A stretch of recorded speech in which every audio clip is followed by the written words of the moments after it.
नमो नमः। अब हम लोग प्रधान द्वार की ऊंचाई और के बारे में ज्ञान प्राप्त करेंगे।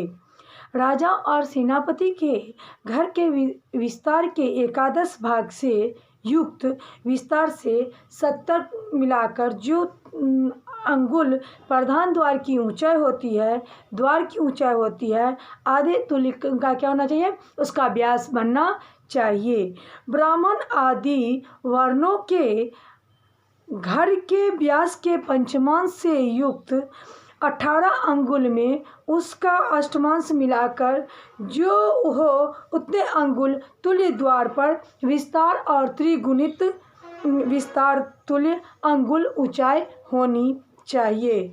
हस्त जाति ऊंचाई तुल्य अंगुल दोनों शाखाओं की मोटाई बनानी चाहिए। उस मोटाई को 1.5 से गुना करके जो तत्तुल्य अंगुल उदुंगर की मोटाई होनी चाहिए। उसी प्रकार से राजा के द्वार की ऊंचाई को 7 से गुना कर 80 का भाग देने पर जो लब्धि आती है उसे तत्तुल्य शाखा और औदुंबर की विस्तृत बनानी चाहिए। स्तंभ की ऊंचाई को 9 से गुना कर 80 से भाग देने से जो लब्धि मिलती है तत्तुल्य स्तंभ के मूल के मोटाई और अपना 10वां भाग हीन मोटाई तुल्य अग्रभाग की मोटाई बनानी चाहिए।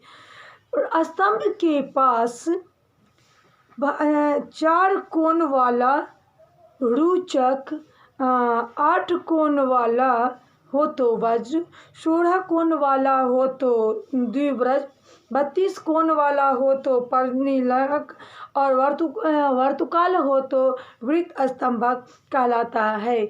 ये स्तंभ 5 ग्रुप शेष अशुभ फल देने वाले होते हैं। क्या होते हैं? स्तंभ को क्या करते हैं? 9 से हम भाग करते हैं। उनके प्रथम भाग का नाम वाहन, द्वितीय भाग का घट, घड़ा की आकृति होने के कारण, तृतीय भाग का पद्माकृति होने के कारण, चतुर्थ भाग उत्कृष्ट जहाँ शोभा के लिए विशेष रूप बनाते हैं। स्तंभ तुल्य मोटाई पंचम भाग के नाम भाग तुला, उसके ऊपर षष्ठ भाग का नाम तुला, इसके ऊपर सप्तम भाग का नाम उपतुला होता है। राजगिरी के अतिरिक्त भाग तुला से चतुर्थांश कम करके मान रखना चाहिए। जिस वास्तु के चारों तरफ अलिंद हो उसको सर्वतोभद्र वास्तु कहते हैं। यह वास्तु चारों दिशाओं में 4 द्वारों में उपलक्षित राजा और देवताओं के लिए बनाया जाता है। जिस वास्तु में शाला की भीत से आरंभ होकर करके प्रदक्षिण के क्रम से आलिंद होता है उसको नान्याद्यव्रत वास्तु कहते हैं। पश्चिम दिशा को छोड़कर शेष 3 दिशाओं में 3 द्वार होते हैं। पश्चिम दिशा को छोड़कर शेष 3 दिशाओं में क्या होते हैं? 3 द्वार होते हैं। द्वारालिंद के अंतर्गत द्वितीय आलिंद से प्रदक्षिण क्रम से गया हो तो तृतीय आलिंद उससे प्रदक्षिण क्रम से स्थित हो सो उसको वर्धमान वास्तु कहते हैं। इसके दक्षिण में द्वार नहीं होते। क्या होते? इसके दक्षिण में द्वार नहीं होते हैं। स्वस्तिक वास्तु में पश्चिम का आलिंद अस्तगत बनना चाहिए। पश्चिम आलिंद से निकले हुए 2 आलिंद पूर्व दिशा की शाला से लगे हुए बनाने चाहिए। उन दोनों के मध्य में पूर्व का आलिंद बनना चाहिए। स्वास्तिक वास्तु में केवल पूर्व दिशा में द्वार बनना शुभ है, अन्य दिशा में नहीं, अन्य दिशा में नहीं। उसी प्रकार से रोचक वास्तु में पूर्व पश्चिम में आलिंद, दक्षिणोत्तर शाला, शेष दो जो बचे हैं उन दोनों के मध्य में क्या होना चाहिए, स्थित होना चाहिए। इस रोचक वास्तु में उत्तर दिशा का द्वार अशुभ और अन्य पूर्व, पश्चिम, दक्षिण द्वार क्या होता है, शुभ होता है। नन्यद्याव्रत वर्धमान संज्ञक वास्तु सबके लिए क्या होते हैं, श्रेष्ठ होते हैं। स्वस्तिक और रुचक संज्ञक वास्तु मध्यम होते हैं, और तो सर्वतोभद्र संज्ञक वास्तु राज्य आदि के लिए अशुभ होते हैं, अन्यथा नहीं। जिसके उत्तर में दीवार न हो और 3 दिशाओं में हिरण्य नामक त्रिशाल वास्तु होते कहते हैं, वह वास्तु क्या है, प्रशस्त होता है।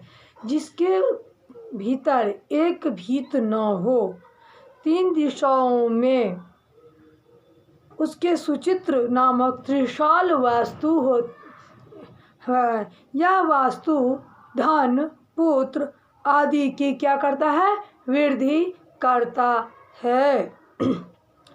जिसके दक्षिण तरफ भीत न हो, शेष 3 दिशाओं में उसको चुल्ली नामक त्रिशाल वास्तु कहते हैं। यह वास्तु धन नाश करती है, यह वास्तु क्या करती है, धन नाश करती है। जिसके पश्चिम तरफ में भीत न हो, शेष 3 दिशाओं में उसको पगन त्रिशाल नामक वास्तु कहते हैं। यह वास्तु पुत्र नाश और वैर को क्या करता है, वैर कर देता है। जिसके पश्चिम और दक्षिण दिशा में शाला हो, उसको सिद्धार्थ। जिसके पश्चिम उत्तर में यम सूर्य, जिसके उत्तर पूर्व में उसको दंड, जिसके पूर्व और दक्षिण में उसको वात, और जिसके पूर्व पश्चिम में हो उसको गृह चुल्ली, और जिसके दक्षिण और उत्तर में हो उसको कांच संज्ञक वास्तु कहते हैं। सिद्धार्थ वास्तु में सूर्य की धन की प्राप्ति, यम सूर्य गृह स्वामी की मृत्यु दंड में, दंड से मृत्यु, वात में सदा कला, गृह चुल्ली में धन का नाश, और कांच संज्ञक वास्तु में क्या होता है, बंधुओं से में क्या होता है, विरोध होता है। 81 पद के क्षेत्र बनाने वाले के लिए 10 रेखा पूर्व, 10 रेखा दक्षिण बनाना चाहिए। इसी तरह रेखाएं करने से 81 कोष्ठ का क्षेत्र बनना चाहिए। उसके 12 और भीतर, उसके बाहर 13, भीतर 32 देवता होते हैं। पूर्वोक्त क्षेत्र में ईशान कोण से लेकर क्रम से सिकी, पर्जन्य, जयंत, इंद्र, सूर्य, सत्य, भिक्ष, अंतरिक्ष ये देवता होते हैं। अग्नि कोण से लेकर क्रम से भृंगराज, गंधर्व, यम, बृहत देवता होते हैं। नैऋत्य कोण से लेकर क्रम से पिता, दौवारिक, सुग्रीव, कुसुमदंत, वरुण, असुर ये पाप पक्षमा ये देवता होते हैं। वायव्य कोण से लेकर रोग, सर्प, मुख्य, भल्लाट, सोमभुजरा, अदिति ये देवता होते हैं।